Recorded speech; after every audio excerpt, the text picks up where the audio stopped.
You're listening to the So What? Why It Matters podcast with Nancy Hicks. Each week we'll ask the question, so what? And dive into the answers of why it matters with Nancy and her guest. Are you ready for some honest conversation about the so what's in your life? Then let's get to it. Here's Nancy. Hi there, Nancy Hicks here. Welcome back to So What? Why It Matters. We're moving forward in our Rethinking Self-Care series. Your body and your soul need care. They need nourishment. Through our time together, I'm reminded that many are limping through crisis or seasons that just need more sensitivity and attention, like COVID or winter. And we're doing this with little adjustment in the care department. You need care. Not your niece who's always struggling or your mom who calls you every day for support. You, my friend, you need care. Every last one of us, at a minimum having come through COVID-19, requires new or tried and true ways to care for your body and your soul. So let's get into today's show to help unpack this a little bit more. It's human nature to want to learn more and improve our lives. I mean, you might be thinking about how to set aside a few moments each day to do something kind for yourself, like make a delicious meal on a weeknight or hop into bed a few minutes early to read a novel. And as we've talked about in this series, those are important things. But two thoughts come to mind. Number one, philosophies and science, podcasts and books about self-care won't help you unless you embrace the so what, the now what do I do with what I've learned. Author Jean-Pierre de Caussade wrote this: to quench thirst, it is necessary to drink. Reading books about it only makes it worse. So our self-care series is to inform you that water is good and to hand you a glass of it. But you need to drink. Or said differently, please do the work. And second thought I have, we're looking for something a little deeper in this self-care series. We're looking at how to put tools into our lives that we may not have thought about on the surface. We're looking for true, sustainable self-care elements that have the ability to tangibly change your life inside and out for the better. And one of the best ways that we can learn about ourselves and see where we want to go and get there is through writing. The written word is one of the most powerful tools that we have as humans. It brings people together all over the world every single day through hundreds of languages. We share what makes us laugh and cry and the small moments of what it means to be human. We write work emails to our colleagues, text to our family, and Instagram captions for our friends and beyond. But how often do we use our words to pause and reflect on where we are and where we want to go? Now, you may be thinking, oh, that's just for the go-getters in life, Nancy, or the super spiritual kind, or think, I'm not a Dear Diary person. Imagine taking the darkest or the brightest of feelings and ideas out of your gut, your internal world, and getting them out on the page, potentially for your eyes only. I wonder what you could gain by taking a few minutes each day to write down what's got you stressed out or what you're thankful for. Science says that it's tremendously valuable for us to do this actually every single day. Now, my guest today is going to help you grab the tools you need to make a writing practice, even a small one, a reality. Because I guarantee you, carving the space to write for just a few minutes each day will give you the space you need to reflect and grow into the person you want to be. My guest is Allison Fallon. She's the founder of Find Your Voice, and this company is dedicated to training and inspiring anyone who wants to use writing for personal transformation and growth. Allison's latest book is called The Power of Writing It Down. Allison's going to share how writing guided her through life and why she feels so inspired to bring others to this power of writing. You definitely want to stick around for this one. So here we go, my conversation with Allison Fallon. So Allison/Allie, I am thrilled. I'm thrilled to have you with us today on So What, Why It Matters. Thanks for being with us. Thanks for having me. Can you just tell me a little bit about yourself? Yeah. So I have been writing books for a long time. I quit my job almost 12 years ago now to set off on this journey to write my first book, thinking that my career was going to be all about writing books. I thought that I was just going to be an author and that was what I was going to do. So then the next 3 years was a whole process of like circling around the block and overcoming obstacles and getting rejection letters and being really like humbled and kind of set back. But when I published my first book at the end of 2013, and the book did well in the marketplace, but didn't pay my bills, I was like, that was sort of the final straw for me where I was like, maybe the thing I was trying to do is not actually what I'm supposed to be doing. I maybe need to step back and rethink like how this whole thing works together. And that was such a gift because it was the moment that ushered me into working with other people who were like me in that they had deep convictions that they wanted to write something, but they maybe didn't have any experience in the publishing world, or, maybe they had written books before, but they knew they had something they wanted to say that was difficult to get down. So I started working with people in that capacity as a way to just pay my bills. I thought it was temporary. What happened during that season of my life is I started watching how writing had this way of, like transforming someone's life from the inside out, regardless of who they were, what their background was. So whether you were writing your first book and thinking, maybe no one will ever read this, maybe I won't even publish it, or whether you're writing your 10th book and you've sold a bunch of books and you're a very prolific author, no matter who you were on that journey, people were having this transformative experience with the writing process. And that was so cool for me. I started thinking like, am I imagining this? Because it seems like it's kind of magical, like too good to be true. And that was when I uncovered the huge body of data that shows that a daily practice of writing will transform your life. It improves your mood, it improves your immune system, it improves your relationships. There's just no area of your life that this practice doesn't touch. And so that is what opened up the idea of this book for me, was I realized there's just nobody who doesn't stand to benefit from a regular practice of writing. So let's explore that a little bit. Okay. So you wrote this book, and is this your most recent book, The Power of Writing It Down? Great title, by the way. Thanks.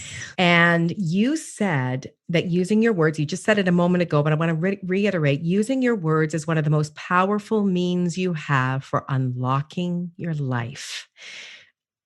Let's go into that a little bit, Allie. Tell me what you mean exactly. So in the midst of all of this career development, trying to figure out like what's my calling and kind of like how can I serve my community, what's going to be like my work life, I had a total breakdown in my personal life. I went through a divorce and I had been married for about 4 years to a guy who I met in the church. We planted a church together. We were in church ministry together. I had grown up in the church my whole life. He had grown up in the church his whole life. And the experience of going through this, uncovering a whole series of information that made me realize that the person who I was married to was not who he had told me he was. And it recolored the way that I saw the relationship completely. And I think, there had been so much manipulation happening within the relationship. There was just a lot I didn't know until I was out and I started to see things more clearly. But going through that experience, losing my marriage, and especially in a culture where there's such a stigma around divorce and where I had never in a million years dreamed that I would be getting a divorce, and losing my company because he and I were in business together, losing my church community, losing my dog, my house, like all the things, I was, completely devastated and trying to figure out how to find a path forward. And writing down the story saved my life. Writing down the story helped me to stand outside of the story and to see it differently than I saw it when I was inside of it. So using the structure that I had been teaching authors for years, I use a narrative framework to help people share their stories and share their messages with the world, because our brains think in narrative framework and that's how we understand information anyway. But so I was using that same framework to help myself organize and outline this story, to try to tell the story from start to finish. And as I did that, I realized that the way that I was seeing the story from inside of it wasn't the way that I could see it when I stood outside of it. And I started asking myself different questions about the story. So like when I was inside of the story, when I was just going through the worst parts of the divorce, I would oftentimes say to myself, like, how could he do this to me? How could he do this to me? Or how could this happen to me? And when I started to write down the story, there's a whole concept that I teach authors about asking better questions. Because questions are the start of a story. When you want to tell a better story, you ask a better question. Well said. So I started to say to myself, like, what would happen if I asked a better question? Then how could this happen to me? And so then I was like, what would the question be?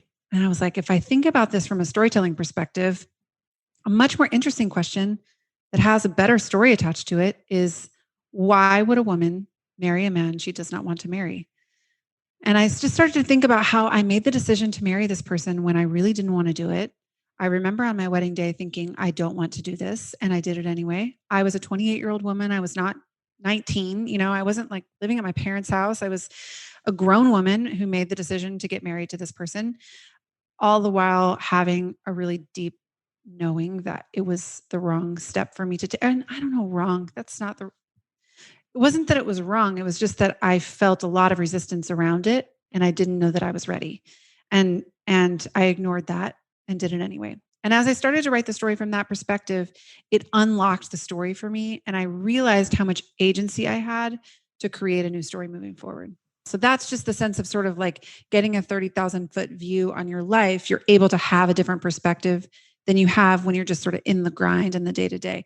I think that's a valuable tool for any of us, even if you're not going through something traumatic, to just sort of zoom out from your life for a second and say, like, if I was looking from the outside in and I was looking at myself as the hero of my life and I was trying to create a story about it, like, would this be an interesting story? And what would the story be about? And what is the hero of the story trying to accomplish? And what are the obstacles that are in their way? This is a technique that I've used for myself over and over again, even when like I just gave birth to my daughter back in July. She's 6 months old now. When she was born, the whole plan was to have a birth center birth and be in the bathtub and the whole thing. Like I visualized that reality and meditated on it and spent hours and hours and hours while I was pregnant, hoping that would be planning for that to be the case with the midwife and the doula and my husband and, all the support people in the room. And instead I was rushed to the hospital with sky high blood pressure, laboring alone for over 3 hours because of COVID. They wouldn't let my husband come up until he passed a health inspection, which they didn't tell us what the health inspection even was. So just all these things that were outside of my control. But after the experience happened, I was really committed to, I didn't want to forever think of my birth experience as traumatic. I wanted to find a way to think of my birth experience as empowering.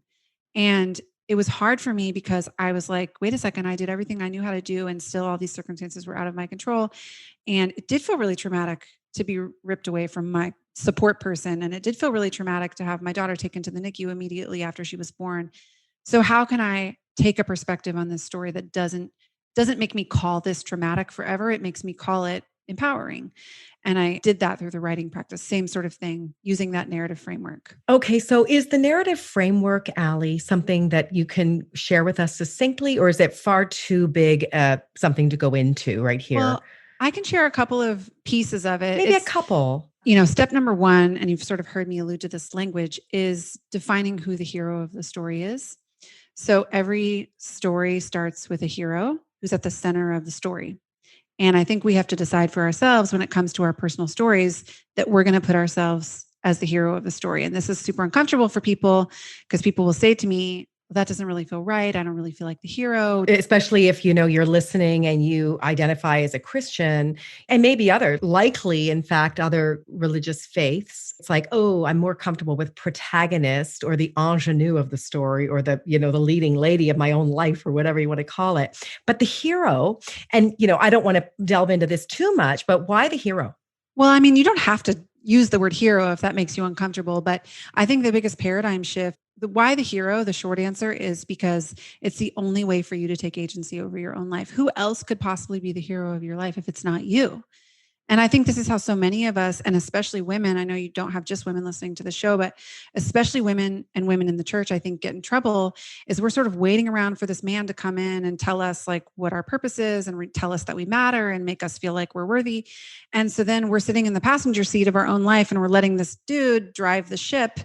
And then it takes something tragic or terrible happening before we wake up and go like, this isn't even where I wanted to go. This was not my calling. This was not my life. This is not how things were supposed to unfold. And, it took me going through the divorce to decide I was done sitting in the passenger seat of my life. I was done taking orders from someone else, that my life is my life. I'm the only one who has to wake up tomorrow and live it. So of course I'm the hero of my own life. And so our resistance around putting ourselves as the hero of the story, I think, is just a misunderstanding of what it really means to be at the center of the story. It's not about being self-centered.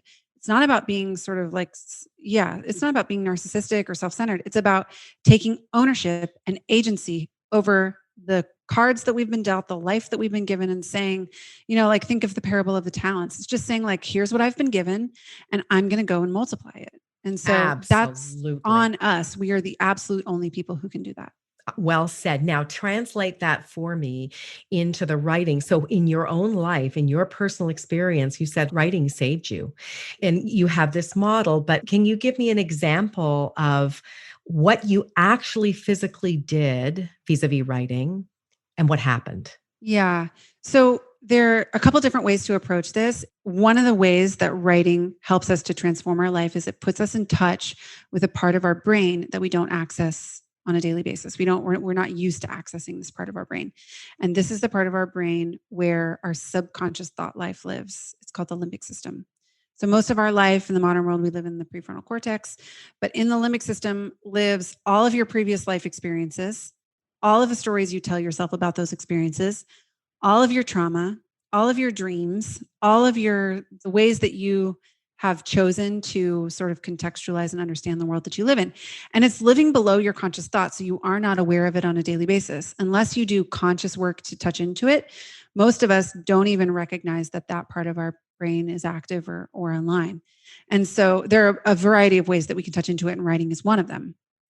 So what happens through the writing process, even something as simple as responding to a simple prompt in your journal each morning for like 5 minutes or 10 minutes or 20 minutes, something like that will help you touch into that part of your brain to unearth a thought that you are having that you did not know you were having. And our thoughts are always driving our daily behavior. And that will help you to make sense of the result that you're getting in your life that you may or may not want to change. So let me give you an example. Let's just say that there's a result in your life that you're getting that you're unhappy with. For example, I'm living paycheck to paycheck, and every month I get to the very end and there's not much money left. And I'm always sort of like, like biting my fingernails, wondering if I'm going to be able to make it to the next month. I hate that. I don't want to do it anymore. But no matter what I do, no matter what steps I put into place, I do the budgeting, I do all the things. And somehow I still end up here every single time in this same spot. There's $9 left. There's $6 left, whatever it is. I feel like I've walked around this block 1,000 times and I cannot change it. So what psychology would say is that there's a thought somewhere in your subconscious brain that is creating an emotional environment that's causing you to act or react in a certain way that's producing this result for you. Most of us, what we will do is see the result and we'll want to change it. And so we sort of use our frontal cortex, the higher functioning part of our brain, to muscle the new result into place. And maybe we make a change for a month or 2 months or 3 months, but it does not last very long. It goes back to the old way very quickly. The reason is because the minute that your limbic brain has the opportunity, it will take over the ship. Another example of how your emotional brain will take over, your limbic system takes over, is, let's say you were going to see somebody who had really betrayed you in the past. Maybe it's like, an ex-boyfriend or girlfriend or something, or someone that you worked with, a business partner who stole from you or something. In your head, your frontal cortex is going to say, like, be nice, play nice. There's no point in making a scene. You're fine. They're fine. They can't hurt you. It's all good. It's over. It's water under the bridge. It's in the past now. The minute that you see their face, your limbic brain takes over. Shoot. Yep. And it does not matter what you've told yourself 100 times over and over and over again. Your limbic brain is the part of your brain that will go fight, flight, freeze, whatever. It goes through those options. And it isn't until we can pull the thought life out of that limbic brain, sort of hold it up to the light, better understand it and what's going on there, and then learn to even implant new messages in our brain and reshape the way that our brain is working, then we can automate those new behaviors and we can actually transform from the inside out versus just sort of talking to ourselves from the higher part of the brain. It's funny because, like, before the divorce happened, right after it happened, people would often say to me, and people still say this to me, like, how is this impacted your faith? And do you still feel like you believe in God? And I'm just I'm like mind blown by that question, because I'm like, I don't think I believed in God before. Like I did all the things that a Christian person does, but it was all up here. It was all in the higher level thinking part of my brain, and nothing had really penetrated down to the core of who I am. And now I feel like, you know, maybe my church attendance isn't what it used to be, but like I feel like my relationship with God as a force in my life is more powerful than it's ever been. Allison, I have to tell you, what you're saying right now is so powerful. And I want to get sort of the brass tacks around what does it actually look like to write this stuff. But I think what you're saying, as far as, we read scripture and we read things like, be transformed by the renewing of your mind. And for some people, it comes into the mind first, and then by God's grace, it gets to the heart, right? Sure. And I do think, for someone who's like thinking, I'm doing all the stuff I was told to do, read your Bible, pray every day, and you'll grow, and go to church, but I'm still furious all the time. I still am addicted to all these things. I still don't know how to access, if I'm honest, how to access this abundance. And I don't even know where to begin with that. And I think you're onto something huge. I'm not even sure if I was following God before. I mean, I had it in my head. You know, what comes up for me is the passage that talks about how man looks at the outside, but God knows the heart. And I think the heart that's inside of us, a lot of times at least maybe I thought of that verse as meaning like, my intentions are really good and God knows that my intentions are good, even though sometimes I screw up. But I also think that can be flipped on its head a little bit, in the sense that like the fruit that is coming out of you is a reflection of what's inside of you that needs to be addressed and dealt with. And writing will help us get under the surface to what's really in there. The behaviors and stuff that you wish would change are not coming out of nowhere. They're growing out of something. And there's nothing to be ashamed of, but sometimes something terrible happened to us when we were kids. We made up a story about it that said it was because I wasn't worthy, or because I did something wrong. And then a behavior grows out of that is slowly killing us as adults. And we've just never gone back to the beginning to reevaluate the story that we made up about that experience we had. And writing just gives us an opportunity to reevaluate the stories that we've made up about ourselves.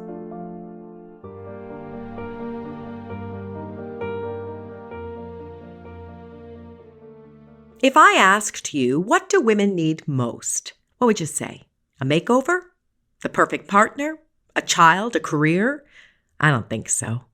What we women need most is to step into who God has already declared we are. That's why I want to tell you about my free download called to Confidence. This 20-day guide gives you the 20 ways that you can reclaim your identity from the details that get you sidetracked, like your home, your career, and your relationships. Plus, there's plenty of journaling space so you can reflect on the ways that God is helping you grow into a strong woman of grace. My hope is that these confidence builders breathe life into your soul and help you remember your God-given power. You can download your copy of Call to Confidence through the link in today's show notes at nancyhickslive.com/podcast. So tell me practically, if there's a woman who's feeling, or a person who I should say, who's feeling like, I hate writing. I didn't like having to do diary journal entries, and I was made to do it in school. How can this help me? What would you say to them? Okay, so most of the time when people say they hate writing, what they mean is they hate the writing that they had to do in school, where you would get criticized for bad spelling, you'd get criticized for bad grammar, you'd work really hard on a paper, you'd turn it in, you get it marked up with a bunch of red pen, and then a C- or whatever, and you feel bad about yourself. The beautiful thing about expressive writing, which is the type of writing that the data shows can bring positive change to your life, is it can look however you want it to look. It can be spelled wrong. It can be bad grammar. It can be bullet point lists. It can be one word or one phrase scribbled on a piece of paper or the back of a cocktail napkin or on your iPhone. It does not have to follow any set of rules, or you don't have to do anything specific in order to make this work for you. So you can take the pressure off. You don't have to come to the page all sort of like buttoned up and like with it all figured out. Sometimes Christians are the worst in this. Yeah, They it's true. cannot access, they can't get in touch because it's like, it has to be, it's supposed to be. I would say that if you are the kind of person who's the good girl, you're a good girl, or you're buttoned up, or you're whatever, I would say, I would encourage you, right, to like get the page, use colored markers, like right on the diagonal, get it out. When you read the scriptures and you see something, you're like, what the heck? Don't worry, right? Do you think, Allie, like, I'll show you my notebook that's right in front of me. So you talked about writing on the diagonal, writing in bullet points, scribbling out words. I mean, this is me doing a podcast interview earlier today with one of our guests on our podcast. And I'm just literally like, if you looked at this, if you really looked at it, you'd be like, none of this makes any sense. Like, but it's just me doodling and scribbling as a way to sort of sink into the conversation and really make sure that I'm not just following a bullet point list of questions, but I'm actually listening to what she has to say, and I'm engaged, and I'm asking questions to get to where I know our listeners want to go. So the power of just picking up a pen and having it in your hand while you're talking or listening will also help you tap into that part of your brain. So I use that to my advantage. I talk about in the book, I help people, create a space in their physical environment, space on their calendar, space in their minds. That gets you to the point where you're looking at the blank page. And I say, if this is as far as you get, you will already start to see the benefit of a writing practice in your life, because it helps you to focus and clarify. And it's something we do not do very often in our lives. Allison, why don't we do that? Why? I mean, I think we just are the most distracted generation that's ever existed. We have, something like 3,000 commercial advertising messages flying at us on a daily basis. That doesn't even include Instagram and, the 24-hour news cycle, and we just have infinite number of things that we could pay attention to. Our minds are incredibly cluttered. We're living in fear. And, it's a tough time in the world, tough time in humanity to try to have any sort of prayer practice, meditation practice, clearing of the mind, to try to hear the sound of your own voice, to try to get in touch with your intuition or Holy Spirit or whatever you want to call it. It's a very, very tough time in the world to try to connect to ourselves and to other people. And yet, if we don't do this, we are in for total destruction as a humanity. I mean, we're watching it happen in front of our eyes, right? Like, we're watching it spontaneously combust. And so until we learn to really connect to ourselves, to our own humanity, to our own empathy, to our own pain and grief, and through that be able to connect with another human being, to understand, to empathize, to sit with them in pain, to heal. Until we do that, it's just going to keep getting more bleak, honestly. So go back then again, practically. So I'm like, all right, I believe you. I think I want to get in touch with who I am more. And by the way, getting in touch with who you are, the more you know who you truly are, the more you will know the living God. And the more you truly know God, which means I think when for example, when you do approach, if you're someone of faith, when you approach the scriptures, this I find a tremendous practice. I date things, for example. And I've never been a journaler either, Allie. If I sort of sense God saying, pick up your journal, and I will write, if there's a word that I hear or I just need to get it out, I will date it. And then I'm able to look back and remember and go, Such a oh gift. my golly, look what God did. Yeah. But do you recommend, so whether you're someone who's sort of like me, I don't do it all the time, or I don't do it at all, or what are some of the steps that we can take to begin to get to know ourselves and God better through writing? I talked about at the beginning of this conversation how great stories start with great questions. And if you don't like the story you're telling, then ask a better question. In that vein, one of the ways that I have created my own writing prompts is simply by taking the questions that I'm already asking in my life and writing them down on the page. And then now it's a writing prompt. And I can spend 5 to 20 minutes responding to the prompt. So maybe I'm asking the question in my life, like, who is God? Or maybe I'm asking the question in my life, the question I'm asking myself at the beginning of this year is, how can I have better boundaries in my life so that I can have more joy?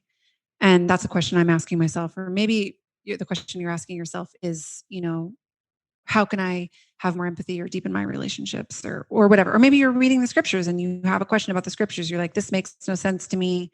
Why does it say this? And then you can spend 5 to 20 minutes in writing responding to your own question. And depending on the question that you asked, your response will look different. Sometimes this looks like sentences strung together traditionally like paragraphs. Sometimes it'll look like bullet points. Sometimes it will be one word scribbled on the page diagonally. Sometimes the best you can do is do a little drawing, and that's as far as you can get, and that's good enough.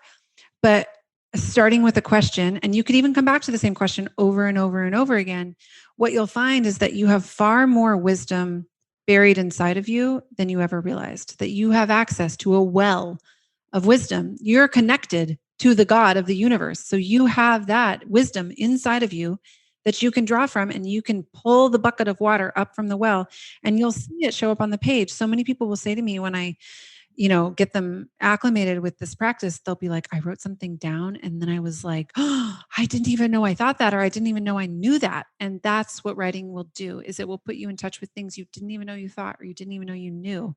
And it can be deeply rewarding, and there can be a catharsis to it. It can be so satisfying. And I tell writers all the time, just because you write something as true today doesn't mean that it has to stay true forever. So maybe today the truth is, something like, I want to leave my marriage, but you're terrified to admit that to yourself because what will that mean for me? But writing that on the page today doesn't mean that it has to stay true forever. Maybe what happens once you admit that is true to yourself is you're able to come to a deeper relationship with your partner, or a greater understanding, or you're able to have like richer dialogues, or you're able to get into counseling, or whatever it is that you need. Or maybe it's the first red flag for you that alerts you to know this is not a safe relationship for me to be in. And now you can take those steps. So regardless of what the outcome is, I understand why admitting those truths to ourselves can be so terrifying, because we're afraid of what the fallout will be, right? Like we're afraid of what the steps are that come after that. But the point is, even for me, that's something that I would have written down 5 years ago, that I don't want to be in this marriage anymore.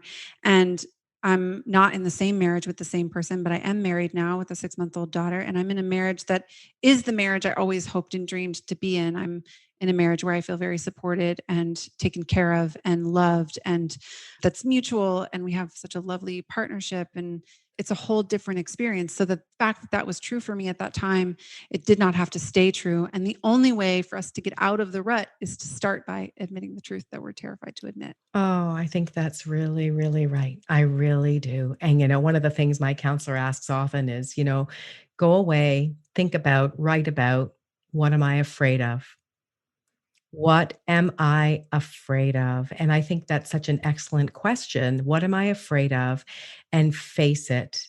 Beginning to put that pen to paper. Is there a difference, by the way, Allie, between writing it versus typing it on your computer? Is there a difference Yeah, there? there is a slight difference. I tell people, find a way to practice this activity that feels doable for you. So if the idea of picking up a pen with a journal is like, that's a deal breaker, there's no way that I'm going to be able to do that, then don't force yourself into that. Write on your notes app of your iPhone, or like back of a cocktail napkin, or whatever, like wherever you're going to write it, that's where you should write it. If it's on your laptop, great, do it on your laptop in your Evernote.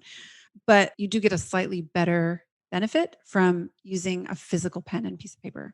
I just want to ask you about little Nella. So she's 6 months old, but when she starts to be able to pick up a crayon, for any mom or dad listening, when she starts, or maybe a grandma or grandpa, or maybe it's an auntie, how will you help her start to, be released into this wonderful practice? Yeah. I think I want to just teach her to be able to express herself honestly, in whatever way she wants to. So my hope is, that she'll use writing as a practice, and that will obviously start with coloring. This is an interesting thing. Like if you're having trouble getting into the writing practice, start with coloring, because this is how language develops as kids anyway. We start by scribbling and then drawing a little more coherent pictures, and then by coloring in the lines, and then by writing letters, like a single letter, like a T or an N.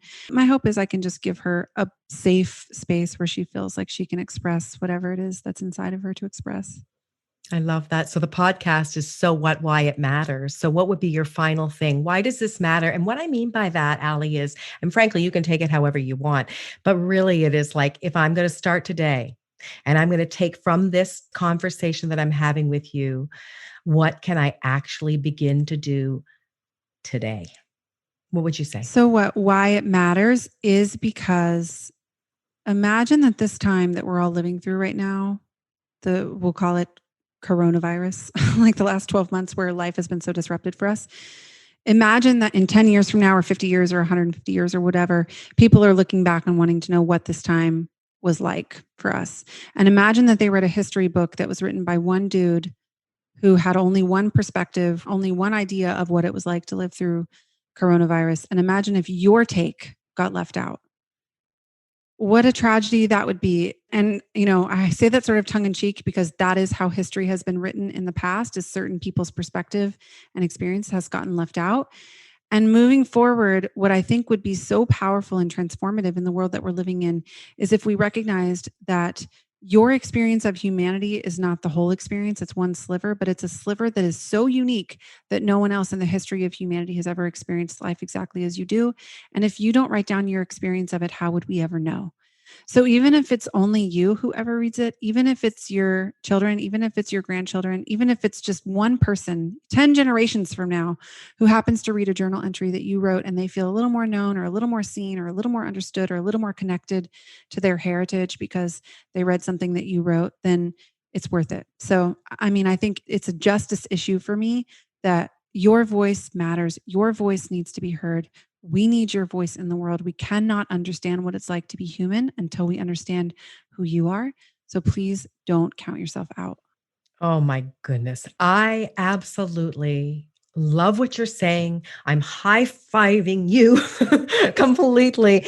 And I just want to make sure that our listener can stay connected to you. So how can they, find your resources? Maybe you have an upcoming project or something you want to tell us about? Yeah, you can keep up with everything we're doing at findyourvoice.com. You can also find the book at thepowerofwritingitdown.com. And you can find me on Instagram at Allie Fallon.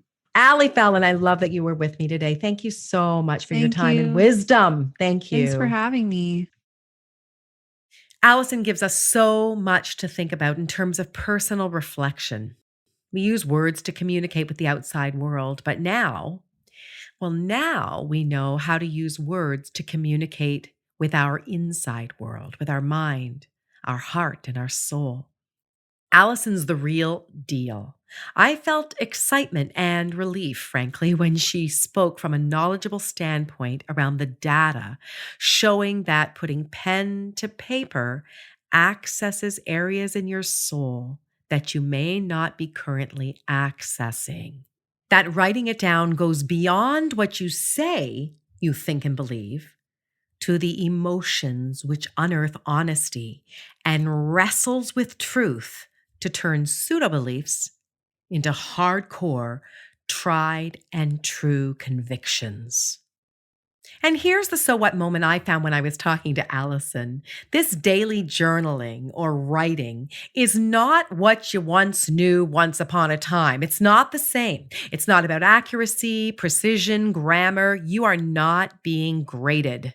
Just get it out of you however it comes out and onto the page. And here's a tip. Use some of those prompts that Allison mentioned, like the questions you're already asking, that you sometimes act like you're not. Questions like, God, who are you? Or, what are you really like?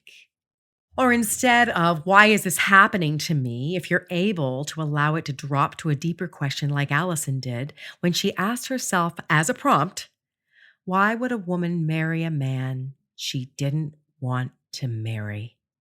Now that's real. That's helpful. And God will meet you there. So thanks so much for taking the time to be with us today. And hey, don't forget to check out the show notes of this episode at my website, nancyhickslive.com. It's a one-stop shop of quotables, links to different resources we talked about today, and so much more. And I want to say a great big thank you to my podcast team at Four Eyes Media. That's Amy Kerr, Caitlin Hine, and Laura Knightsling for helping me bring this episode to you. And until next time, live for what matters. Thanks for joining Nancy for another episode of So What? Why It Matters. Come back next week for more lively conversation and answers to those so what moments in your life. And be sure to subscribe to the So What podcast on Apple Podcasts, Spotify, Stitcher, or wherever you get your podcasts.